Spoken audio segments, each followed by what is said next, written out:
Hello students. आज हम पढ़ने वाले हैं कंडक्टर, सेमीकंडक्टर और इंसुलेटर के बीच का डिफरेंस। अब ये डिफरेंस जनवरी 2019 में 4 मार्क्स के लिए पूछा गया था। So I hope you are ready with your pen and paper. So without wasting much time let us start this video. तो अब ये जो तीन चीज है उनका डिफरेंस पढ़ने से पहले हम कुछ चीजों को रिकॉल करेंगे। जैसे कि हमने पिछले वीडियो में पढ़ा था एनर्जी बैंड एंड डायग्राम, जिसमें हमने देखा था कि सबसे पहले वैलेंस बैंड होता है और उसके ऊपर का जो बैंड होता है उसे हम कंडक्शन बैंड बोलते हैं। वैलेंस बैंड और कंडक्शन बैंड के बीच में कुछ एनर्जी गैप होता है जिसे हम फॉरबिडन एनर्जी लेवल बोलते हैं या फॉरबिडन एनर्जी गैप भी बोल सकते हैं। अच्छा, अब हमें यह भी पता है कि जो वैलेंस बैंड के इलेक्ट्रॉन है वो कंडक्शन नहीं करता इलेक्ट्रिसिटी का। ठीक है, अब इलेक्ट्रिसिटी को हमें कंडक्ट कराना है तो उसके लिए हमें वैलेंस बैंड को कुछ हीट देनी पड़ेगी जिससे करके इलेक्ट्रॉन थर्मली एक्साइटेड हो जाए और कंडक्शन बैंड में पहुंच जाए। अब जब इलेक्ट्रॉन कंडक्शन बैंड में आएंगे तभी जाके ये इलेक्ट्रॉन कंडक्शन कर पाएंगे इलेक्ट्रिसिटी का। ठीक है, अब इतनी बात हमें पता है। तो अब हम डिफरेंस देख लेते हैं।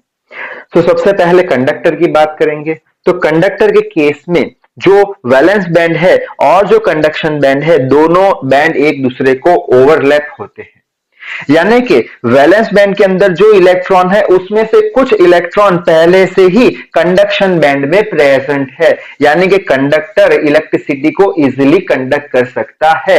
यानी कि यहां पे वैलेंस बैंड में हमें कुछ हीट देने की जरूरत नहीं है to jump the electron in the conduction band. क्यों? यहां पे कंडक्शन बैंड और वैलेंस बैंड दोनों ओवरलैप है, तो पहले से ही कंडक्शन बैंड में वैलेंस बैंड के कुछ इलेक्ट्रॉन प्रेजेंट है।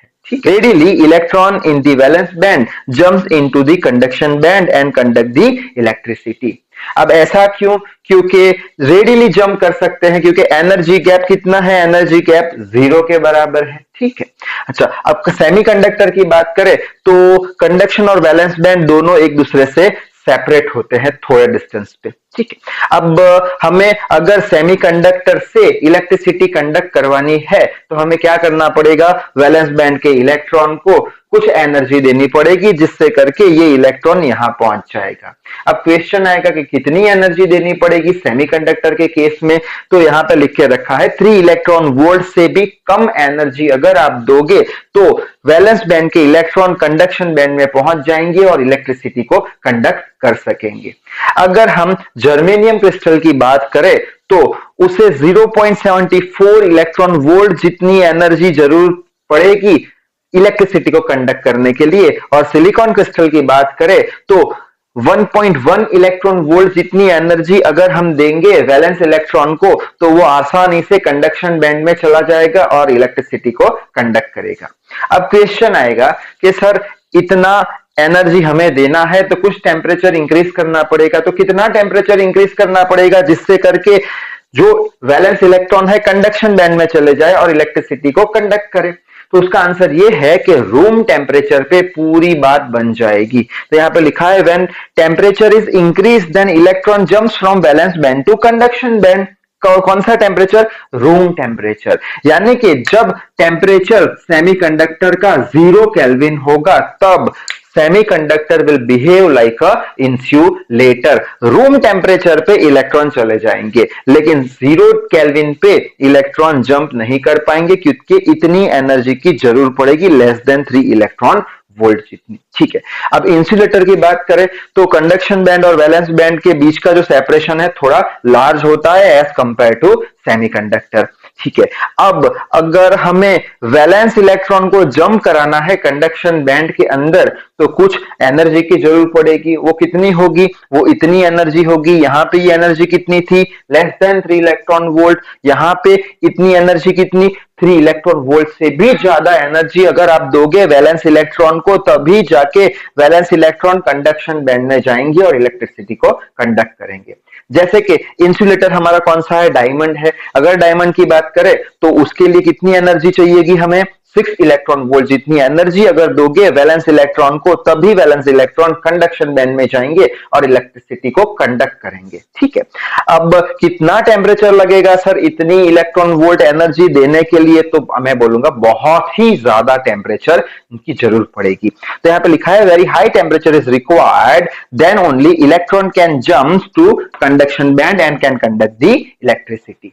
ठीक है, यानी कि इन शॉर्ट एक ही चीज है, इलेक्ट्रिसिटी को कंडक्ट कराना है, यानी कि कोई भी मटेरियल को कंडक्टर बनाना है तो क्या करना पड़ेगा? टेम्परेचर इंक्रीज करना पड़ेगा। यहाँ पे रूम टेम्परेचर पे बात बन जाएगी, यहाँ पे बहुत सारा टेम्परेचर बढ़ाएंगे तब कंडक्शन बैंड में जाएगा, इलेक्ट्रिसिटी को कंडक्ट करेगा। ठीक है, यानी कि यहाँ पे एक चीज आपको याद रखनी है कि कोई भी मटेरियल को हम कंडक्टर बना सकते हैं। कैसे? By increasing the temperature. यहाँ पे टेम्परेचर इंक्रीज करने की कोई जरूरत नहीं है, ऑलरेडी ओवरलैप है, तो कंडक्शन बैंड में इलेक्ट्रॉन है, इलेक्ट्रिसिटी को कंडक्ट करेंगे। यहाँ पे गैप है, कुछ टेम्परेचर बढ़ाना पड़ेगा, रूम टेम्परेचर जितना, ये कंडक्टर बन जाएगा। यहाँ पे बहुत सारा टेम्परेचर बढ़ाना पड़ेगा, तब यहाँ पे इलेक्ट्रॉन आएगा, ये कंडक्टर बन जाएगा। यानी any material can be converted into a conductor but no material can be converted into a insulator. किसी भी मटेरियल को हम इंसुलेटर बना नहीं सकते, कंडक्टर बना सकते हैं टेम्परेचर इंक्रीज करके। अब इंसुलेटर क्यों नहीं बना सकते? क्योंकि इंसुलेटर की प्रॉपर्टी क्या है कि उसके जो दो बैंड है उसके बीच का एनर्जी गैप बहुत ही ज्यादा है, वो इसकी इंटरनल प्रॉपर्टी है, ये तो हम चेंज कर सकते नहीं। अच्छा, अब लास्ट टॉपिक पे आ जाए कि अगर कंडक्टर की रेजिस्टिविटी की बात करें तो बहुत ही कम होगी, बहुत ही कम होगी, यानी कि क्या? माइनस में होगी, इसलिए तो वो अच्छे से उसकी कंडक्टिविटी बढ़ेगी, रेजिस्टिविटी कम तो कंडक्शन ज्यादा। तो माइनस में कितनी होगी? 10⁻8 टू 10⁻2 ओम्स इंटू मीटर होगी।